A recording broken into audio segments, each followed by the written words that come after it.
Hello, আমি ঈশিতা আর আমি গত ২.৫ বছর ধরে একটা ছোট্ট হোম বেকারি চালাই। এই দিন আমার দুটো সেম রকমের কেকের অর্ডার ছিল, তবে ডিজাইনগুলো আলাদা ছিল। তার মধ্যেই একটা ছিল এই অ্যানিভার্সারি কেকটা। ফেব্রুয়ারি মাস মানেই ভ্যালেন্টাইন্স ডে। এই ভালোবাসার মাসে একটা অ্যানিভার্সারি কেক বানাচ্ছিলাম। তো কেকের ওপরে অনেক ছোট ছোট রেড হার্টস দিয়েছিলাম, তার উপরে ছিল ক্যালেন্ডারের প্রিন্ট আউট, আর সামনে একটা কিউট কাপলও লাগিয়ে দিয়েছিলাম। ওপর দিয়ে কয়েকটা গোল্ডেন স্প্রিঙ্কেলও ছড়িয়ে দিয়েছিলাম। তারপর কেকের সামনে কাস্টমার যে নামটা লিখতে বলেছিল ফন্ডেন্ট দিয়ে, সেই নামটাও লিখে দিয়েছি। নিচটা খালি খালি লাগছিল বলে নিচেতেও আমি একটা ছোট্ট জরি লাগিয়ে দিয়েছিলাম। কেকের গায়েতেও তারপরে কয়েকটা রেড হার্টস লাগিয়ে দিয়েছিলাম।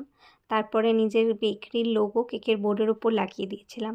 তো এই হলো আজকের কেকটা তোমাদের কেমন লাগলো অবশ্যই আমাকে কমেন্টে জানিও। ভিডিওটা ভালো লাগলে চ্যানেলটাকে সাবস্ক্রাইব করে দিও, লাইক করো, শেয়ার করো নিজের বন্ধুদের সাথে। দেখা হবে অন্য কোনো ভিডিওয়। ভালো থেকো সবাই। টুডলস।